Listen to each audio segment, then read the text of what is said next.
నమస్కారం. ఈనాటి మన సోర్స్ మెటీరియల్ విశ్లేషణకు స్వాగతం. ఈరోజు మనం ఒక ఆసక్తికరమైన, అంతేకాదు కాస్త సంక్లిష్టమైన స్థానిక భూవివాదాన్ని డాక్యుమెంటరీ స్టైల్లో పరిశీలించబోతున్నాం. గిరికొత్తపల్లి అనే గ్రామంలో పర్యావరణ పరిరక్షణకు, ప్రైవేట్ ఆస్తి హక్కులకు మధ్య జరుగుతున్న ఒక పెద్ద పోరాటమిది. అసలక్కడ ఏం జరుగుతోందో నేరుగా చూద్దాం. ముందుగా మనం అందరం ఆలోచించాల్సిన ఒక ఆసక్తికరమైన ప్రశ్న ఉంది. ఒక గ్రామానికి ప్రాణాధారమైన నీటి వనరు సడన్గా అత్యంత ఖరీదైన రియల్ ఎస్టేట్ భూమిగా మారిపోతే ఆ భూమికి అసలైన యజమాని ఎవరు? ఒకవైపేమో మొత్తం ఊరి పర్యావరణమనుగడ, మరోవైపు చట్టబద్ధమైన ప్రైవేట్ ఆస్తి హక్కులు. ఈ రెండింటి మధ్య బ్యాలెన్స్ చేయడం ఎంత కష్టమో ఈ వివాదం మనకు చాలా స్పష్టంగా చూపిస్తుంది. కేవలం ఈ ఒక్క అంకెను గమనించండి. 36 ఎకరాలు. అవును, గిరికొత్తపల్లిలోని వివాదాస్పద తుమ్మలకుంట చెరువు విస్తీర్ణం ఇది. ఈ నంబర్ వినగానే మీకు అర్థమైపోయి ఉంటుంది ఇక్కడ ఇమిడి ఉన్న ఆర్థిక, పర్యావరణ ప్రయోజనాలు ఏ స్థాయిలో ఉన్నాయో. ఇది కేవలం ఒక చిన్న నీటికుంట కాదు, ఒక భారీ పర్యావరణ వ్యవస్థ అని చెప్పాలి. ఇప్పుడు ఈ భౌగోళిక ప్రాంతాన్ని ఒకసారి పరిశీలిస్తే తుమ్మల చెరువు ఎక్కడనుంచి ఎక్కడిదాకా విస్తరించి ఉందో మనకొక ఐడియా వస్తుంది.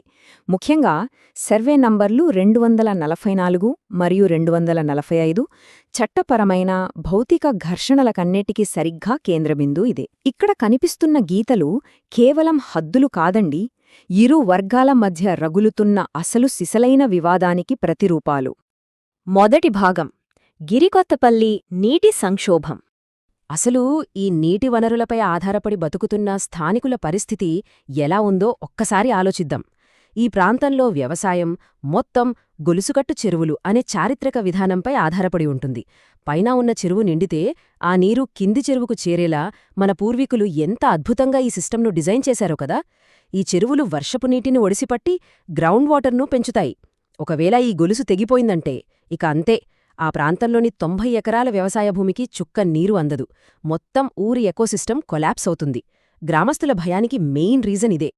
రెండవ భాగం, గ్రామస్తుల ప్రతిఘటన.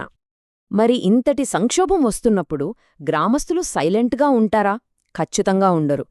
గోలకొండ శ్రీనివాస్ అనే ఒక యువకుడి చొరవతో రైతులందరూ ఒక సంఘంగా ఏర్పడి తమ హక్కుల కోసం పోరాటం మొదలుపెట్టారు. ఒకసారి టైంలైన్ చూస్తే 5 ఏళ్ల క్రితం ఈ సంఘం ఏర్పడింది. జాన్యువరి 2024లో పక్కనే ఉన్న రంగసముద్రం చెరువును రియల్ ఎస్టేట్ వాళ్ల చేతిలోకి వెళ్లకుండా సక్సెస్ఫుల్గా కాపాడుకున్నారు. ఆ జోష్లో ఉండగానే 2025 మధ్యలో ఒక పెద్ద ట్విస్ట్. తుమ్మలకుండ భూమిని నాన్ అగ్రికల్చరల్ ల్యాండ్గా, అంటే నాలా NLA గా మార్చే దరఖాస్తులు బయటపడ్డాయి.